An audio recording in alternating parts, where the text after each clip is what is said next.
The moment is here, you can stop your search. It's Comics by Perch. Hey everybody, this is Perch. I've recorded this video a few times now. I've actually had like 5 different starts to this video, and I don't like anything that I've done. So we'll see if this is going to land or if this is going to get deleted into ether and we go for time number 6, or I just give up. Could be either. The premise I have, so I was kind of challenged by somebody, hey, you should talk about this. And, kind of a friend reached out and said, I had this idea. You should try it. You should take a crack at it. So here goes. In comics, we think about people who do kind of outrageous, obnoxious behavior. And because a lot of the communication happens on social media, a lot of what people look at is on social media. I mean, the reality is there's bad behavior. I mean, as sometimes you hear, there's a Comic-Con or a bar-con, and you have creators who get blackout drunk. You have creators that, these are all real stories, by the way, not examples. You have, a writer that gets up onto a table, pulls down their pants, and just starts peeing on the people around them. Not because people asked for this, but because the person peeing is so fucking drunk, they don't even know where they are. Or they think it's funny, or both. I've had people at San Diego Comic-Con with the Hyatt bar. It's this weird little bar. The Hyatt is kind of down the stretch from the convention center as you head toward the water. And there's this weird little first floor bar where, it's just small. It's kind of a lobby bar. There's a kind of a square to it, and small seating area, but it fills up pretty quick. And I've had people that I've been with who clearly were doing something before we met up, be so drunk that they start kind of shouting at the bartender, which is a good way to get you done. Or I had a guy who was drinking, and then he's sitting kind of one of the stools there, and he just falls off and smashes his head and cracks it open and gets a huge gash there. But because he's drunk, he's trying to convince everybody, no, it's fine. I'll be fine. I don't need to go to the hospital. Now, he's got as they would say in wrestling, the crimson mask of blood going down his face, but that doesn't matter. He's just powering forward anyway. But you see all these different kind of things happen. But a lot of what we focus on social media, if somebody posts something about, breaking someone's teeth with a baseball bat, or, whatever kind of crazy shit, people post on their YouTube, say a current writer of the Harley Quinn V series who may talk about, who knows, like Scott Snyder is a bad person and kind of other things, and then deletes the videos and then kind of threatens people and then says some other crazy shit. Right? People whose life are a mess. I think that there was a time when social media people were enamored with people who were crazy on social media, who posted really outrageous kind of hot takes and crazy things because it was new. But there's been enough of that now that, generally speaking, if you go on social media and act like a crazy a-hole, you're like the person at the bar-con who's, falling out of their chair and busting their head open and then, demanding everybody leave them alone.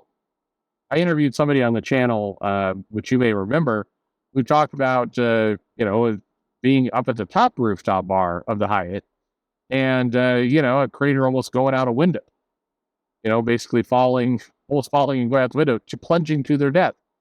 And that is, it's all kind of the same. It's basically stupid, out of control behavior that goes on.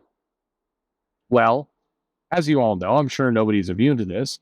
Lots of people do videos about some of this behavior. And they're like, can you believe that, Ms. T. Franklin has a job? All the things that T. Franklin has done, how in the world does T. Franklin have a job? Or, hey, look at why is Mags, why does Mags have a job? Has posted some of these crazy things on a regular basis, trolls people saying that Kurt Cobain is a trans person, and just other stuff to get attention. And it's very easy to make videos about, look at these lunatics.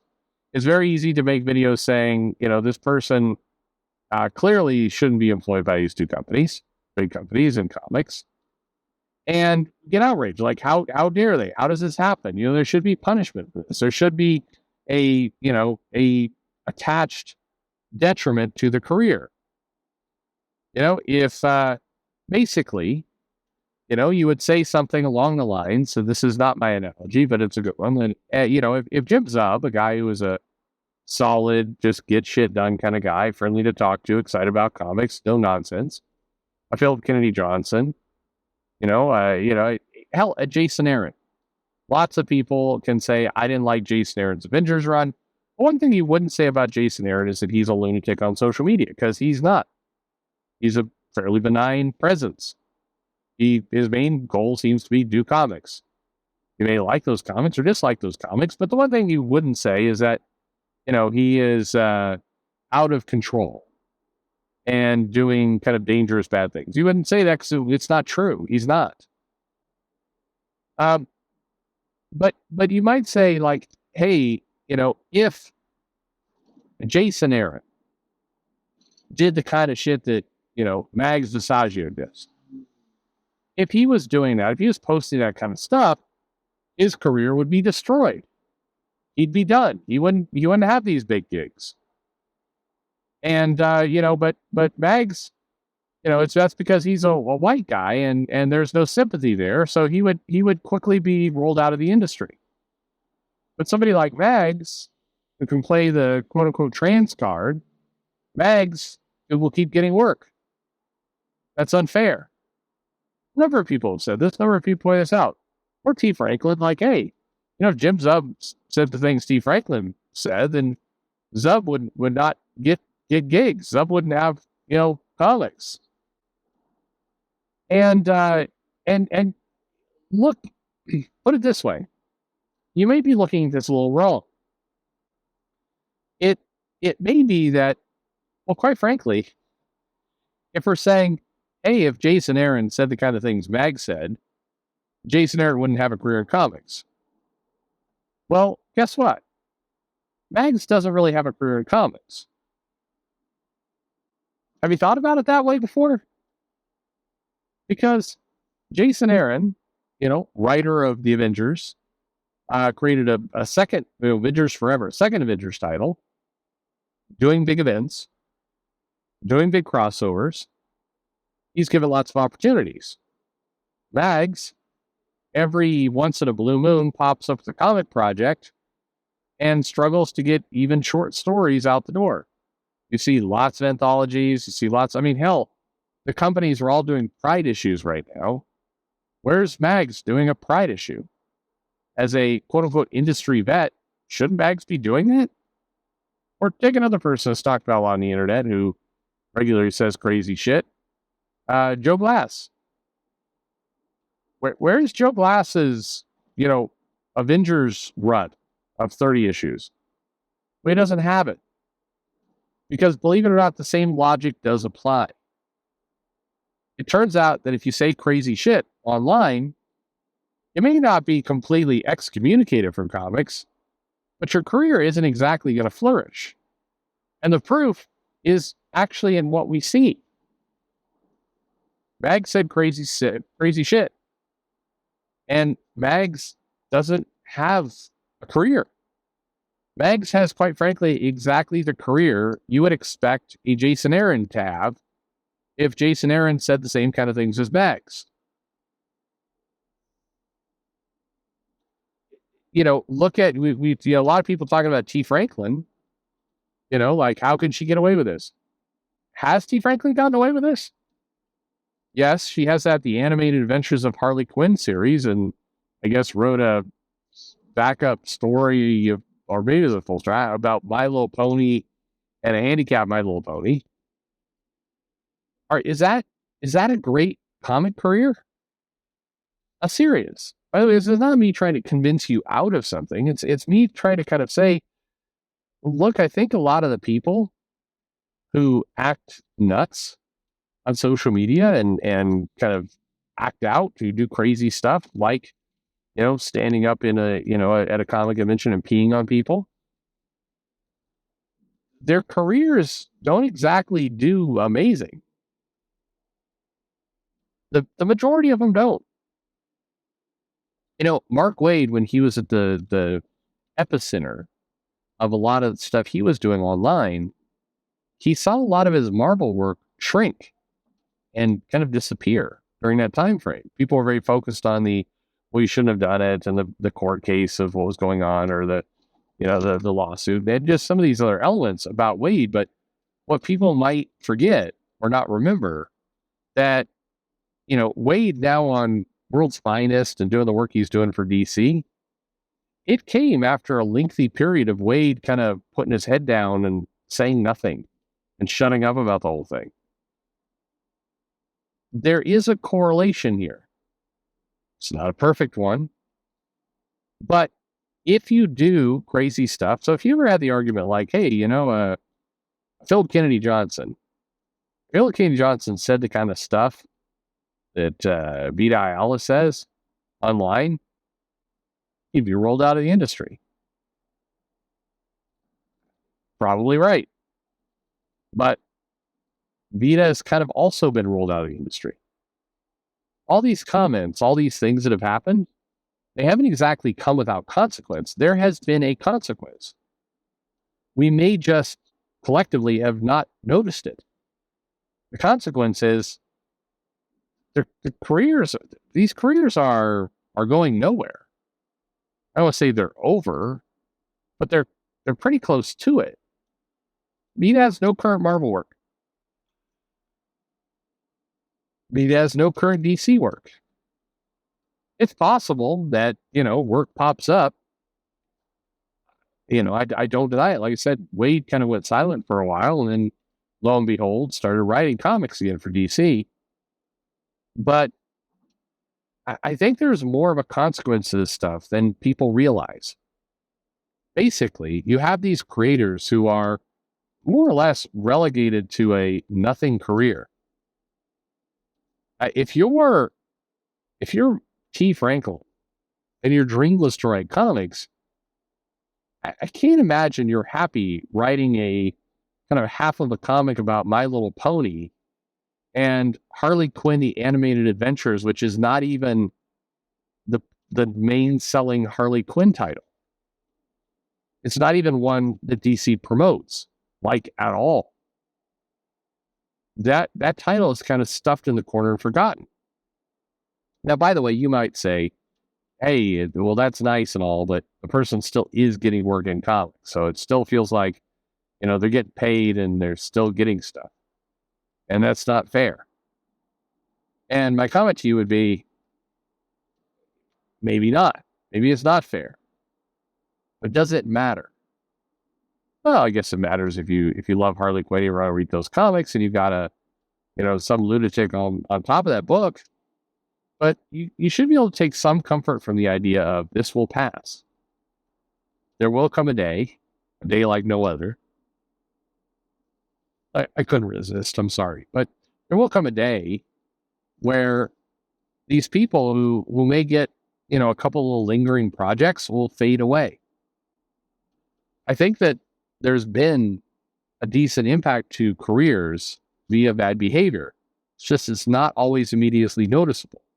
And generally, a lot of us are wired to go from outrage to outrage and talk about the next big thing. We kind of forget about things. Remember when people were really, really pissed off at Max Bemis? Remember that? Didn't he have it like he created a villain that was an analog for Doug Ernst, I think? Is it basically, or used his name or something? It's been so long, I forget. Well, that got a lot of people pissed off online. People tweeted, people were angry. This is bullshit. And, Max shouldn't work in comics. Well, people kind of got their wish. His run at Marvel did not immediately spawn another run. He didn't go from Moon Knight to a bigger profile gig like Captain America. He just went out. Sales are bad. I'm sure it's possible part of it, but there are creators who have stayed in comics, writing comics, doing mainline things for, 20, 25 years. One thing those people have in common, they're not assholes. I think one of the more fascinating ones is Dan Slott has been nasty to a number of different people. He's been ugly to a bunch of different people. But what is he doing now? He went from writing the primary Amazing Spider-Man title to writing just kind of a Spider-Man second comic that a lot of retailers don't know what to do with. And as a result, the marketing engine has been trying to hype hard every single issue of this thing. And they're doing that because, they want to get back to those happy days when they sold lots of comics with Dan Slott. But I also think taking the guy who was, uncontrolled on social media and spaz out on people once in a while and kind of putting him less in the spotlight, probably there's something to that. Basically, the punishment for acting like this, for creators mouthing off, calling people racist, attacking the fans, all that kind of stuff, the punishment for it is exactly what's happened. In many ways, we should take at least a little bit of comfort to know that, hey, the person who acts up and is nuts as a short-term B-level Harley Quinn title. Now, by the way, you may say, that's not enough. She shouldn't have anything. That's fine. It's fair. But it feels to me like the companies aren't just letting people run amok and get away with this. It happens slowly. It happens quietly. But the careers suffer. T. Franklin's career is not one you would want. In terms of pay, in terms of the work they've been done, this isn't, it's not anything, I would say, it's not even anything to be jealous of. Jealous is the wrong word here. It's just a fact. This career in comics, unless you have a pure altruistic joy in writing comics for a couple hundred people, I don't think life's been very good to you. Again, food for thought. In some ways, the creators are maybe being treated more fairly than you think. And I think that statement's going to probably flip a lot of people over. But what I mean by it is simply what I've said. The creators who are the most obnoxious nuts tend to get relegated down to a lot of books, unless they have a semi-proven track record of high sales. So that's why you'd see, Jason Aaron will be given another book because he did pull in sales, relatively low drama. You'll see Marvel put up with Chris Claremont every now and then they want to use his name for something. You saw Marvel put up with Donny Cates for a very long time before it became clear that was a absolute hot mess of drugs and stupid decisions and, awful things. Publishers will put up for a long time before they view your liability. And while in a more just world, you'd have people who spaz out on Twitter and say really obnoxious things and tell the fans are all stupid and everything else, you'd have creators that would do that. And rather than wait the, 3 to 4 months or sometimes longer to really deal with it, they would just get fired immediately. Those would be simpler, better days. But even if they don't get fired from the company, who cares about Harley Quinn, the animated series? Who cares about a lot of these folks? Who cares about the Leah Williams backup Supergirl tale in a Superman issue? It's not significant.